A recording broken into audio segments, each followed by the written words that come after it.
जय जगन्नाथ सांग मैंने आज मु बनइबा जाऊँगी रसमलाई गोटे रेसिपी।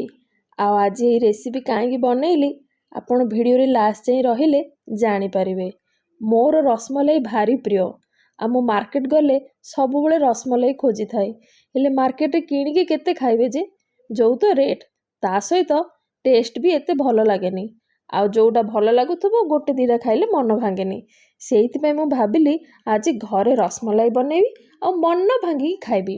हेले मु बनाउछि किंतु फास्ट टाइम मु जान नथिली फास्ट टाइम रे भी एते बढ़िया हबो। आ जदि भल लागि नथांदा तो एई रेसिपी मु आपनक सहित शेयर भी कर नथांदी। जेहेतु बहुत टेस्टी थिला सेइथिपई मु आपन मानक सहित शेयर कली। आपण माने एमिति वे बनइबे आ मते कहिबे केमिति लागिला। फास्ट मु डेक्ची रे 2 लिटर क्षीर नेली ताकू बॉयल कला परे भिनेगार देई से क्षीर को भल से छिंडे देली।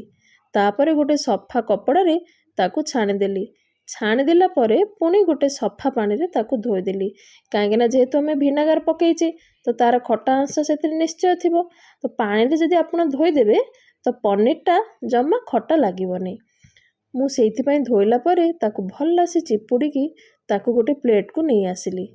आ प्लेट रे नेला परे गोटे चमचा कॉर्नस्टार्च नेली। कॉर्नस्टार्च को पनीर रे मिसई मो हाथ बथा हला जाई मु दळीची काहेकि ना मु तो फास्ट टाइम बनाउची। मु जानिथिली जे रसमलाई बनेला बेले पनीर को भल भाबे दळंती जेमिति कि से पूरा सॉफ्ट हो जिवो। मु पाखापाखि आधा घंटा रु 45 मिनिट जाई दळीची। आ आपण माने कम दळिले भी हबो खाली देखिबे जे ता टेक्सचरटा पूरा सॉफ्ट हेची कि नाही। मु जेते समय दळीथिली से ऑलरेडी बहुत सॉफ्ट हो जाइथिला आ ताकू शेप दबार भी बहुत सुविधा होउथला। तो मु कौन कली ताकू मो हिसाब रे गोटे छोट छोट शेप दे देली। आउ आपण आपणक चॉइस हिसाब रे गोल भी करि परिबे नहले चेप्टलिया करि परिबे नहले टिके बड़ साइज शेप भी करि परिबे। तो आपण देखुचंदी मोर 2 लिटर क्षीर रे एतिकी पनीर हेची।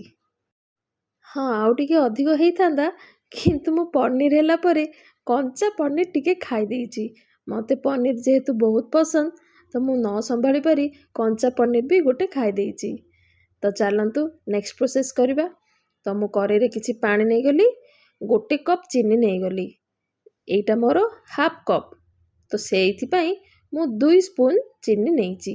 सेटा जेतेबेले बॉयल हे गला मु जो पनीर रो गुळा करिथिली से गुडा को सेथिरे छाडी देली। छाड़ी की पाखा पाखी हाई फ्लेम रे मु 15 रु 20 मिनिट फुटिबा को छाडी देली। तापर फ्लेम को लो करी पुणी 15 मिनिट फुटिबा को छाडी देली। आउ फुटी गला परे तार साइज पूरा डबल हे गला। एबे चेक कला बेलको सेगुडा को बहुत भल भाबरे सिझी जाइची। आ मते बहुत खुशी लागिला मु जेमिति चाहूतिली ताटो अधिक सॉफ्ट हेची। तो एबे मु कोन कली सेगुडा को चीनी पानी रो चिपुड़ी चिपुड़ी काढ़ी आइस पानी रे पकेई देली। आइस पानी रे पकेइले कोन हबो सी आउरी सॉफ्ट हबो आ आमे जो रसमलाई दबा सी भल भाबरे ऑब्जर्व करि दबो। तो एमिति मु आइस पानी रे पकेई टिके छाडी देली। सेतिकी भितरे आमे तारो जूसटा बनेबा। तो मु जूस बनेबा पई आधा लिटर क्षीर नेइथिली। आधा लिटर क्षीर रे गोटे हाफ कप चीनी देइथिली। नेक्स्ट मु सेथिरे किछि केसर पकेइली। केसर पकेइले कलर भी भल आसीबो और केसर गोटे बढ़िया फ्लेवर आसीबो सेति पई मु किछि केसर पकेइथिली। तापरे मु कोन कली टिके अमूल को घांटी दे देली।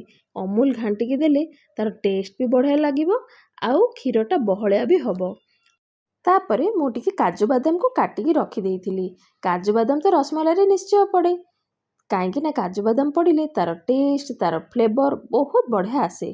तो मु भी टिके काजू बादाम को छोट छोट करी लास्ट रे पकेई देली। तापर मु कोन कली कहिले गोटे भल कलर और भल फ्लेवर आसीबा पई गोटे चमचा कस्टर्ड पाउडर देइथिली। कस्टर्ड पाउडर देला परे तार जो फ्लेवर और टेक्सचर आसिला ताहा मते बहुत बढ़िया लागिला। मु तो जानिनी कस्टर्ड पाउडर पड़े कि न पड़े किंतु हाँ मु एटा मो हिसाब रे करची। आ जेहेतु मते बहुत बढ़िया लागिला सेइथि पई आपण मानक सहित ए रेसिपीटा शेयर कली। तापरे हमर जूस रेडी हे गेलानी। लास्ट को मु टिके अळैच पाउडर पकाई बंद कर देली। सेतिक भितरे आइस पानी रो मु छेना गुडा को चिपुड़ी चिपुड़ी गोटे बाउल को काढी देइथिली। तापरे हमर रेडी हेगी थिबा से रसमलाई जूस को एई छेना गुडी करे पूरा भल भाबरे भिजै देली।